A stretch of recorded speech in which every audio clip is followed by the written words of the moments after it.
Hey, we're in nature. Today's video is not going to be a very funny video. It's going to be more of a discussion slash advice video. I love animals more than I love most things in life. But I have mentioned in a past video that I make bone jewelry out of animal bones. So what's with that, Miro? My approach to it is there's kind of a spiritual aspect of it, honoring the life of the animal that was, displayed as something beautiful that can be looked on in a new light, and there's also a very scientific fascination for me. It's very interesting for me to look at the anatomy. Today I'm going to be talking about ethically sourced bones and what that means and what it doesn't mean. There is really no exact definition of what ethically sourced is when it comes to bones. I personally, however, do have a criteria, and it basically requires that the animal has not been poached for its parts or raised and harvested for the purpose of human consumption. An example would be like fur farm. I do have a method of acquisition that I adhere to pretty strictly. When I do collect my bones, I try to salvage from roadkill, so an animal that has already been struck by a car, and even though it is very sad that has happened to an animal, it was accidental. Friends will give me their pets who have passed away, and I will put them in my domestic colony. I can do more on my domestic colony in another video. Then there's just going out into nature and finding bones, like this piece that I'm wearing.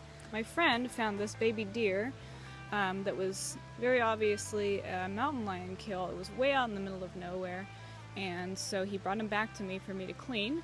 And then the bearded dragon was a friend's pet who unfortunately had to be humanely euthanized because of a medical condition. If you are going to do the finding things in nature method, be sure that you are very careful about it. While you want to wear gloves, definitely, because the risk of disease is present.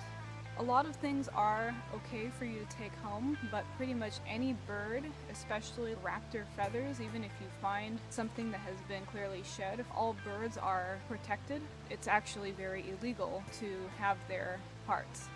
Make sure you look up what animals are legal for you to have parts of in your state, province, or country. Even buying from reputable bone dealers in this case is kind of risky because dealers don't often know the method of dispatch and whether or not it was humane, even with documentation. So if you are purchasing them from somebody, it's kind of a case by case, I think.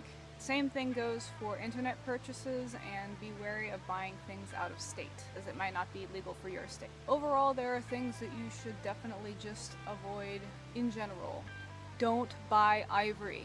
Please make sure that the bones are not from an endangered or threatened species. Worldwide, we are losing species to extinction every single day. You don't want to contribute to that. Thanks to technology, there are alternatives. Casts of bones and antlers are actually very widely available online. Like here's a plaster cast of a monkey skull, which is really cool. And there's also the invention of faux fur. And always, as with everything, have common sense about it. This means not visiting a zoo or a wildlife sanctuary or a place where that would be very inappropriate wearing your bone jewelry. If people ask you about it, you can also explain to them and educate them about it if you feel like it. Always nice to help educate people. The bottom line is there's a lot of gray areas with this sort of thing, so you're going to be making a lot of judgment calls. There is a lot of cruelty and suffering in the world for both humans and non-human animals, so go forward lightly and be advised. Be conscious about your decisions.